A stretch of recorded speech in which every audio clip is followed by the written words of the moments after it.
আসসালামু আলাইকুম। প্রিয় দর্শক, অন্য মঞ্চের আলাপচারিতায় আপনাদের সকলকে আমন্ত্রণ জানাচ্ছি। সুপ্রিয় দর্শক শ্রোতা মণ্ডলী, আপনারা এই মুহূর্তে আমাকে যে যেখান থেকে শুনছেন এবং পরবর্তী যে যেখান থেকে শুনবেন, আপনাদের সকলকে জানাই আমি আমার প্রাণঢালা অভিনন্দন এবং শুভেচ্ছা। এই সন্ধ্যা 6টার ভেতরেই দিল্লিতে একটি সংবাদ সম্মেলন হবে, যেখানে বলা হচ্ছে যে আমাদের জননেত্রী শেখ হাসিনা সরাসরি উপস্থিত থাকবেন। কেউ কেউ বলছে হয়তো ভিডিও বার্তা, অনেক রকম। যদি ভিডিও বার্তা হয় তাহলে তো সেটা হচ্ছে যে আপনার আমাদের সবচেয়ে বড় চাহিদার প্রাপ্তিটা হয়ে যাবে, যে ভিডিও বার্তায় ভিডিওতে ওনাকে দেখা গেছে। এইটা হয়তো আওয়ামী লীগকে বা আওয়ামী লীগ পরিবারকে, আওয়ামী লীগের তৃণমূল নেতাকর্মীদেরকে একটা উৎসাহ এনে দিতে পারবেন। এই যখন অবস্থা, তখন আসলে এই মিটিংয়ে কি হতে পারে? এখন পর্যন্ত যতটুকু জানা গেছে তাতে হয়তো 12ই ফেব্রুয়ারি ইলেকশন, বাংলাদেশের বর্তমান পরিস্থিতি এবং আওয়ামী লীগ নেতাকর্মীদের কি করণীয়, দেশবাসীর কি করণীয়, এইসব বিষয়ে হয়তো এখানে কিছু আলোচনা আমাদের নেত্রী করতে পারেন, বা কিছু দিক নির্দেশনা আমরা এখান থেকে পেয়ে যেতে পারি বলে আমার কাছে এই মুহূর্ত পর্যন্ত এতটুকু নিউজই আছে। এবং এর ভিতরে আপনারা জানেন যে 18 তারিখ আরেকটা হয়েছিল, সেখানে যদিও আমাদের নেত্রী কোনো ভিডিও ভাষণ বা কোনো কথাই বলেননি, সেইখানে আমাদের 4-5 জন নেতা আওয়ামী লীগের তারা কথা বলেছেন। এবং এই কথা বলার পরে কিছু কিছু নেতা সম্বন্ধে অনেকেই বাজে কথাবার্তাও বলা হচ্ছে।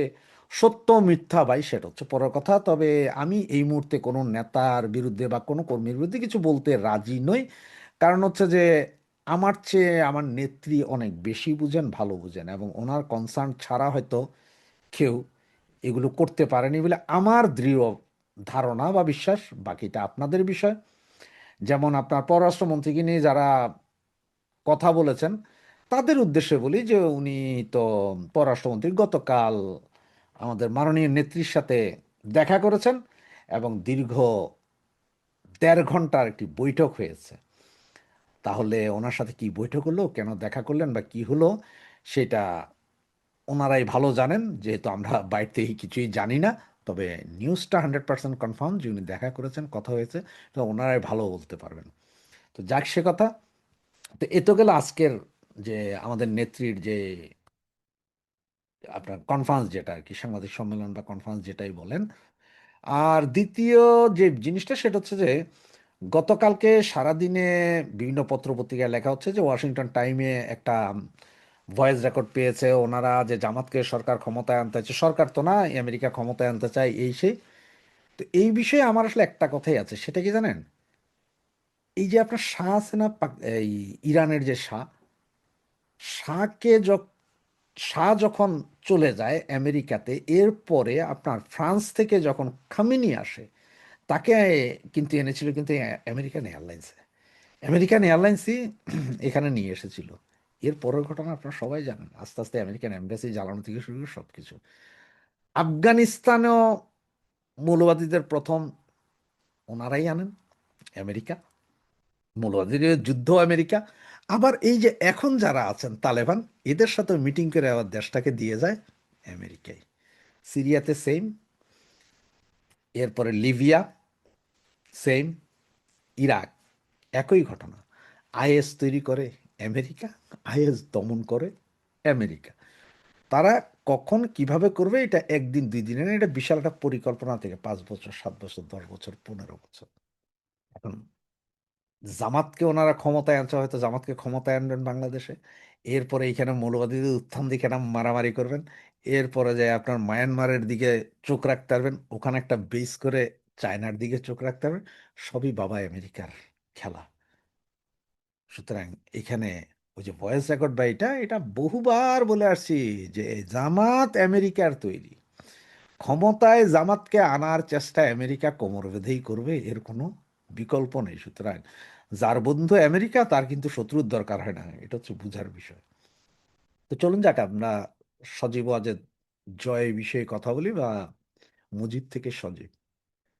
সজীব ওয়াজেদ জয়ের গত 17 বছরের বিভিন্ন বক্তৃতা বা ইয়ে নিয়ে অনেক কথাবার্তা আছে, ট্রলিং হয়েছে, যেমন কি 10,000 না জানি 11,500 এরকম কোনো একটা কথা নিয়ে, আমার সঠিক আসলে মনে নেই।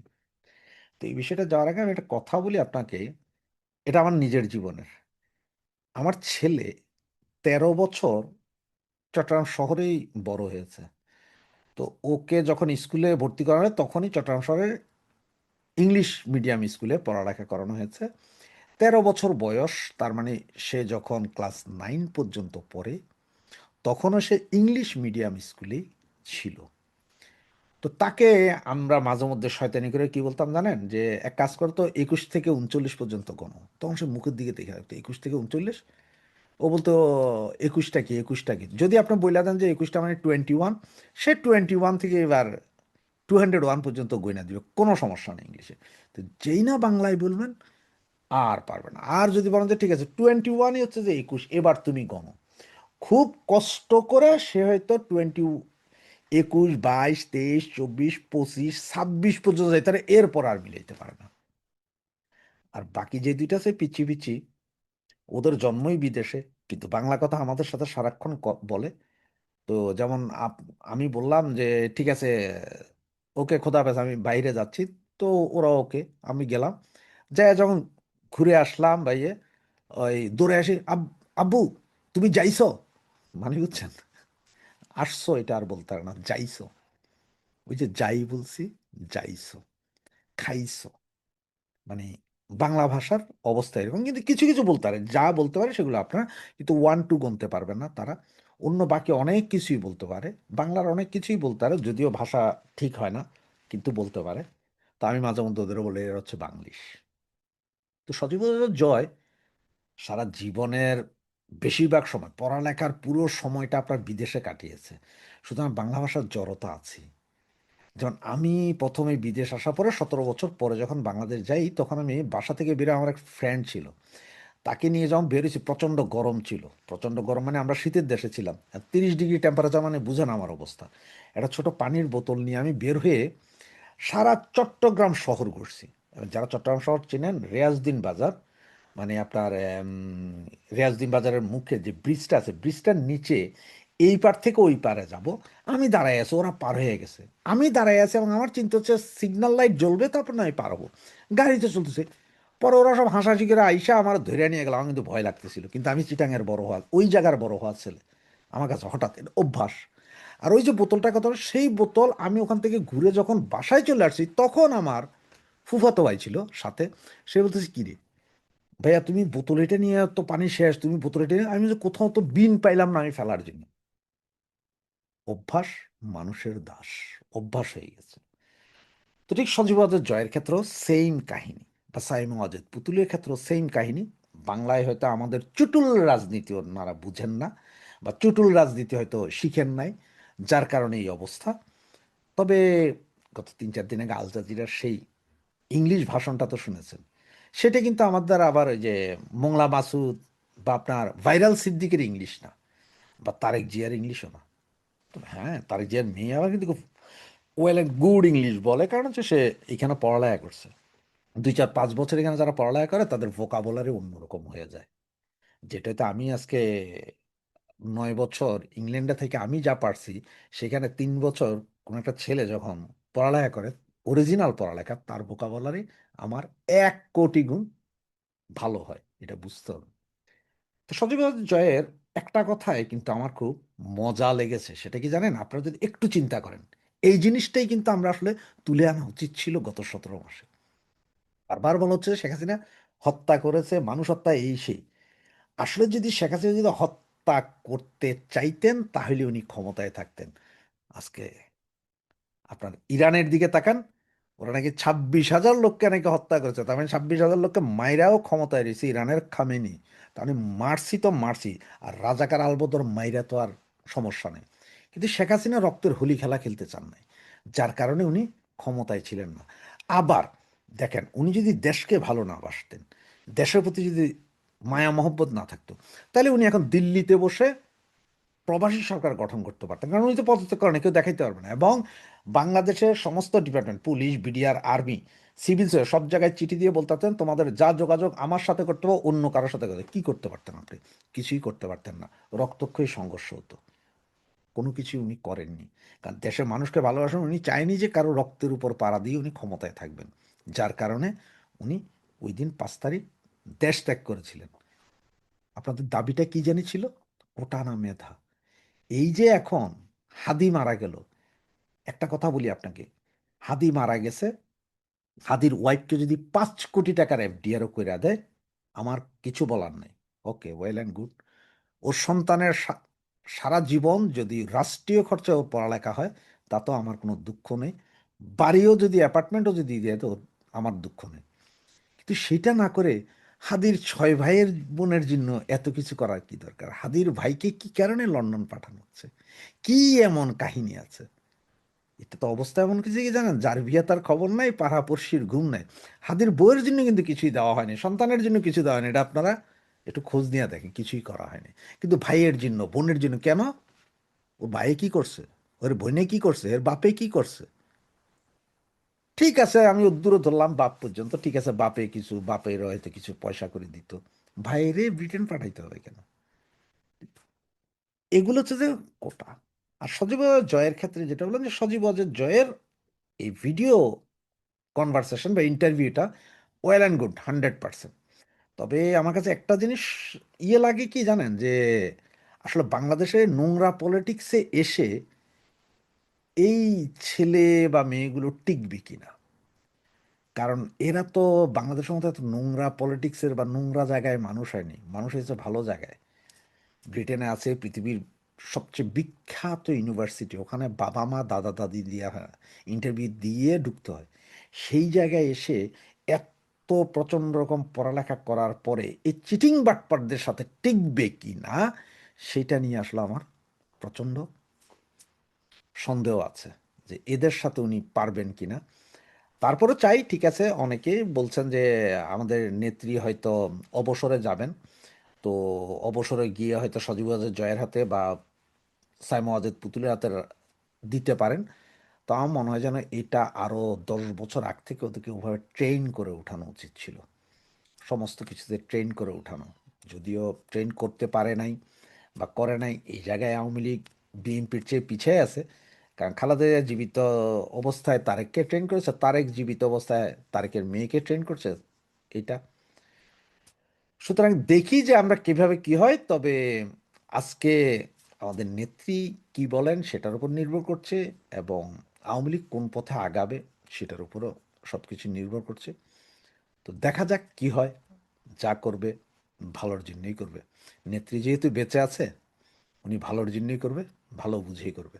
জয় বাংলা, জয় বঙ্গবন্ধু। বাংলাদেশ আওয়ামী লীগ একটি বৃহত্তর দল। আপনি এই বাস্তবতা আপনাকে মেনে নিতে হবে। আমি তাকে পছন্দ করি আর না করি, বাংলাদেশের বৃহত্তর একটি অংশের প্রতিনিধিত্ব করে তারা। তাদের লাখো লাখো না কোটি সমর্থক রয়েছে, লাখো লাখো নেতা রয়েছে। আমি চাইলে বাংলাদেশ আওয়ামী লীগকে ভ্যানিশ করে দিতে পারবো না। জামাত যদি 3% নিয়েই বাংলাদেশে এত কিছু তোলপাড় করে ফেলতে পারে, 3-4% নিয়ে, তো এরা তো এখনো তারা 35%। তো সেই দলটা কি করবে? তারা তো বসে থাকবে না। তাই এই দলের সভানেত্রী যখন কোনো বক্তব্য দিবেন, এবং সভানেত্রীর পুত্র যখন কোনো বক্তব্য দিবেন, সজীব ওয়াজেদ জয়, কোনো সন্দেহ নাই সেটা বাংলাদেশের রাজনীতিতে প্রভাব ফেলবে, এবং সেটা শক্তিশালীভাবে, মানে শক্ত প্রভাবই ফেলবে। এরা যতই বলুক যে আওয়ামী লীগের কোনো অস্তিত্ব নাই, সেনাবাহিনীকে শুধু ব্যারাকে ফিরে যেতে দেন। আমার সাথে বিএনপির চেয়ারপারসনের উপদেষ্টা হাবিবুর রহমান হাবিব ভাই, তিনি বলেছিলেন, আমরা তো তা বলেছিলাম যে ওয়াকার সাহেব ব্যারাকে তার সৈন্যবাহিনী নিয়ে চলে গেলে এই সরকার 72 ঘন্টা টিকবে বা 1 সপ্তাহ। ওই হাবিবুর রহমান হাবিব ভাই বলছে যে আর্মি ব্যারাকে ফিরে গেলে এই সরকার 1 মিনিট টিকবে না। এটাই সত্য। তো এটা নির্ভর করতেছে সম্পূর্ণ সেনাবাহিনীর উপরে, সম্পূর্ণই নির্ভর করতেছে সেনাবাহিনীর উপরে। সুতরাং শেখ হাসিনার বক্তব্য অবশ্যই প্রভাব পড়বে, কোনো সন্দেহ নাই তাতে। জয়ের বক্তব্য অনেক প্রভাব পড়বে এবং পড়ে গেছে অলরেডি। তার জন্যই তো তারা এগুলো নিয়ে কথা বলতেছে। আমরা কেন আলোচনা করি? আমরা আলোচনাটা কেন করি? একটা মানুষের নাম কখন নেই? যখন সে ফ্যাক্ট হয়ে দাঁড়ায় বা ফ্যাক্টর হয়ে দাঁড়ায়, নাহলে তারা নিয়ে আলোচনা করবো কেন? আপনি তো বলেন নাই যে কমিউনিস্ট পার্টি বাংলাদেশে বামপন্থীরা রাজনীতিতে নির্বাচন করছে, এটা প্রশ্ন করেন কেন? করেন এদের প্রভাব ফেলবেন, এদের ইলেকশনে এরা গেলেও যা, না গেলেও তা। এটা নিয়ে আপনি আলোচনা করেন নাই। আপনি কি আলোচনা করেছেন? বিএনপিকে নিয়ে, জামাতকে নিয়ে, আওয়ামী লীগকে নিয়ে। কারণ কি? কারণ এগুলো বাংলাদেশে প্রভাব ফেলে। এই ৩ দলের কাজ বাংলাদেশে অবশ্যই প্রভাব ফেলে। জামাতের ৩-৪% এত প্রভাব ফেলে বিএনপি আওয়ামী লীগের কি?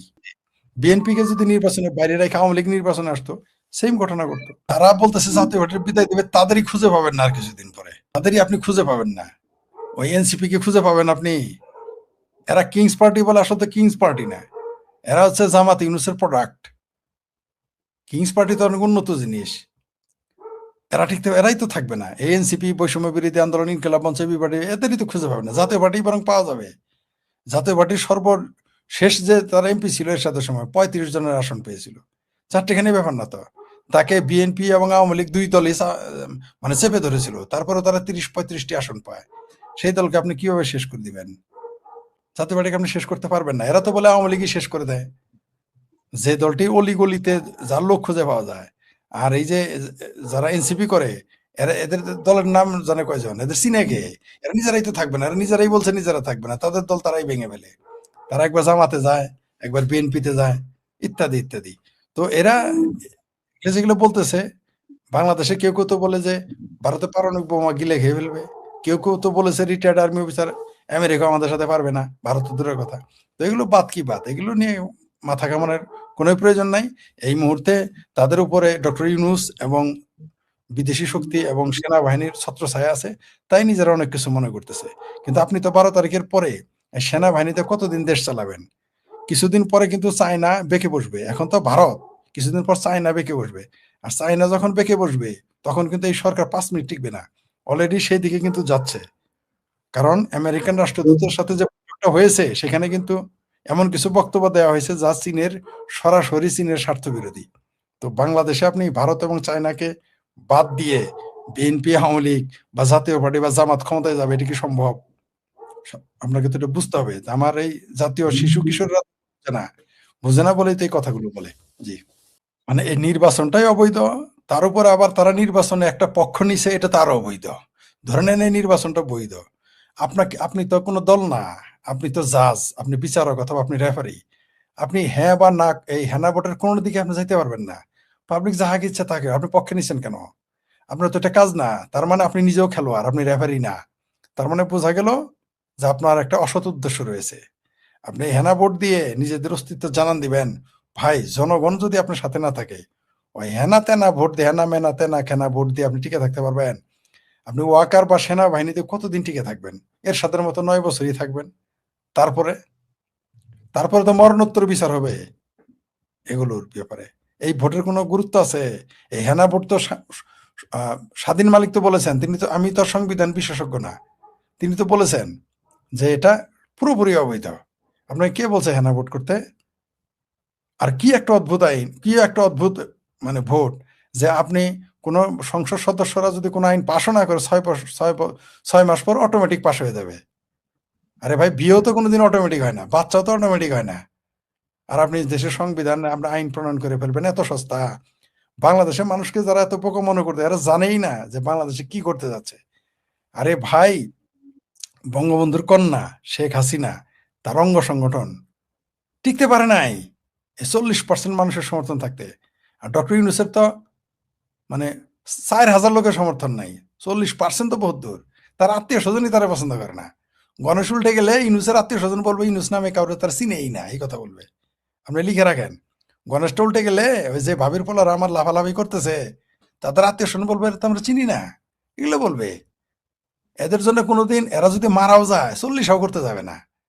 আপনি লিখে রাখতে পারেন। পরিচয় দিবে তো দূরের কথা, ৪০ করে জানাজা কবর দিতে যাবে না।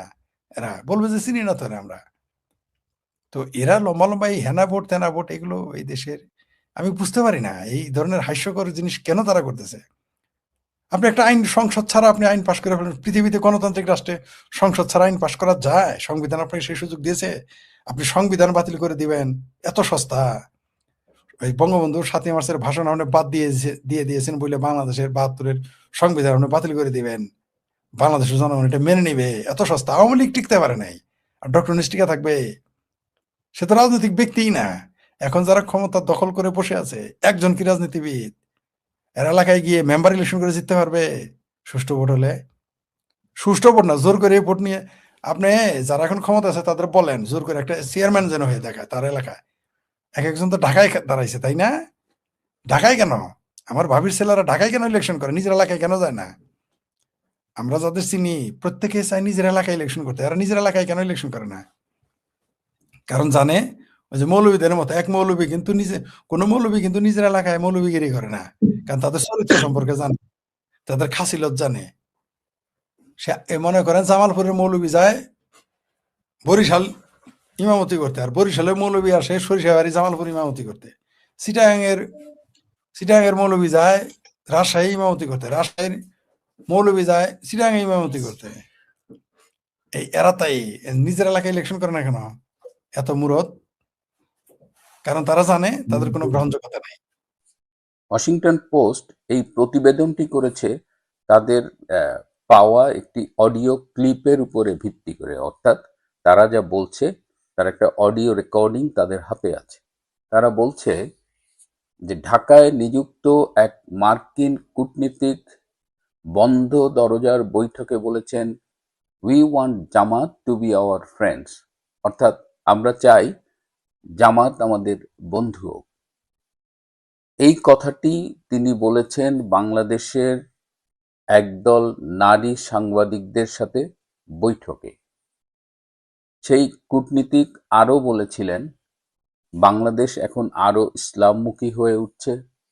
12ই ফেব্রুয়ারির নির্বাচনে জামাতে ইসলামের ফলাফল হবে ইতিহাসের সেরা এবং যুক্তরাষ্ট্র তাদের সাথে যোগাযোগ রাখতে চায়। এখন জামাতে নিয়ে যুক্তরাষ্ট্রের এই যে দৃষ্টিভঙ্গি, এখন একটা প্রশ্ন যে যুক্তরাষ্ট্র কি জামাতে ইসলামকে ক্ষমতায় আনতে চায় কিনা? উত্তরটা জটিল কিন্তু পরিষ্কার। এখানে মার্কিন কূটনীতিক বলছেন যে আমি বিশ্বাস করি না জামাত বাংলাদেশে শরিয়া আইন চাপিয়ে দিতে পারবে। কেন কেন তিনি বিশ্বাস করেন না? কারণ তিনি বলছেন যে আমেরিকার হাতে রয়েছে অর্থনৈতিক চাপ প্রয়োগের শক্তিশালী অস্ত্র, এবং তিনি সরাসরি বলেন যদি নারীদের কাজ সীমিত করা হয়, যদি পোশাক শিল্পে নারীদের কাজ বন্ধ করে দেওয়া হয়, যদি বাংলাদেশে শরিয়া আইন চাপানো হয়, তাহলে যুক্তরাষ্ট্র 100% শুল্ক বসাবে। আমাদের যে গার্মেন্ট শিল্প রয়েছে তার প্রায় 20% আমেরিকায় যায়, সেই পোশাকের অর্ডার তারা বন্ধ করে দেবে এবং গার্মেন্ট শিল্পের এই অর্ডার বন্ধ করলে তাদের ধারণা যে বাংলাদেশের অর্থনীতি মুখ থুবড়ে পড়বে। অর্থাৎ যুক্তরাষ্ট্রের বার্তা এখানে কিন্তু খুব ক্লিয়ার যে তোমরা তোমাদের রাজনীতি করো কিন্তু আমাদের সীমার বাইরে যেও না। এটাই হচ্ছে তাদের ভাষায় রিয়েল পলিটিক্স। এখানে একটু আমি বলতে চাই যে এই যে আজকে আফগানিস্তানের তালিবান বা এই যে বিশ্বের অনেক জঙ্গি গোষ্ঠী, এরা কিন্তু সবাই আমেরিকার তৈরি। এই যে আজকে সিরিয়ার আসাদ রেজিমকে সরিয়ে মোস্ট ওয়ান্টেড একজন জঙ্গিকে ক্ষমতায় বসিয়েছে। তো আমেরিকা তার স্বার্থ উদ্ধারে এই জঙ্গিদের যে ব্যবহার করে আসছে এটা নতুন কিছু নয়। সুতরাং বাংলাদেশে যদি তারা জামাতকে ক্ষমতায় বসাতে চায় তাহলে অবাক হবার কিছু নেই, এবং এই জঙ্গিদের দিয়েই তারা তাদের স্বার্থ উদ্ধার করে। আমেরিকা একটি গণতান্ত্রিক দেশ, সেখানে গণমাধ্যমের স্বাধীনতা, মানবাধিকার, বিচার বিভাগের স্বাধীনতা, এগুলো আমরা যা যা শুনি সেগুলো তাদের দেশের ভেতরে চর্চা করা হয়, কিন্তু যারা যখন দেশের বাইরে যায়, আটলান্টিক পার হয়, তখন তাদের গণতন্ত্র, মানবাধিকার বা নৈতিকতা এগুলো তাদের রাজনীতির কোনো বিবেচ্য বিষয় থাকে না। তাদের তখন একটাই রাজনীতি, সেটা হলো স্বার্থের রাজনীতি। এই বৈঠকে সেই মার্কিন কূটনীতিক এই যে আইসিটিতে যে অবৈধভাবে প্রহসনমূলক একটি বিচারের মাধ্যমে শেখ হাসিনাকে মৃত্যুদণ্ড দেওয়া হলো সেটিরও প্রশংসা করেছেন। তিনি বলেছেন শেখ হাসিনাস কনভিকশন ওয়াজ পলিটিক্যালি জিনিয়াস। তার মানে দেখেন, আবার নিজেই স্বীকার করছেন যে এই বিচার প্রক্রিয়া নির্ভুল ছিল না, ত্রুটিযুক্ত ছিল। একটি ত্রুটিযুক্ত ট্রাইব্যুনালের বিচারকে তিনি জিনিয়াস বলছেন। মানে এখন তো ক্লিয়ার হচ্ছে যে এই যে ডক্টর ইউনূস মেটিকুলাস ডিজাইনের কথা বলেছিলেন 2024 সালের যে জুলাই আগস্টের জঙ্গি অভ্যুত্থান, তখনই আমরা বলেছিলাম এর পেছনে জামাত শিবির রয়েছে। আমার অনেক সুশীল বন্ধু আমার উপর রাগ করেছিলেন, তারা কিছুতেই বিশ্বাস করতে চাননি, কিন্তু আজকে মানে সব পক্ষ থেকেই স্বীকার করছে এবং এটা একটা দিনের আলোর মতো পরিষ্কার। এবং আজকে যখন একটি সাজানো নির্বাচনের আয়োজন করা হয়েছে 12ই ফেব্রুয়ারি, বাংলাদেশের একটা বড় অংশ, কমপক্ষে 50% ভোটার যাদের সাপোর্ট করে সেই আওয়ামী লীগ, সেই আওয়ামী লীগকে নির্বাচনের বাইরে রেখে একটা নির্বাচন করছে। এবং সেই নির্বাচনে বিএনপি ক্ষমতায় যাবে বলে অনেকে মনে করছেন, কিন্তু খেলাগুলো দেখছেন যে আমেরিকা কিন্তু জামাতকে প্যাট্রোনাইজ করছে। এবং এই যে ডিসেম্বর মাসে এই বৈঠকটি হয়েছিল মার্কিন দূতাবাসে, তখন আমার ধারণা যারা ছিলেন বা যিনি ছিলেন ওই কূটনীতিক, তিনি বাইডেনের প্রেরিত ছিলেন বলে আমার ধারণা।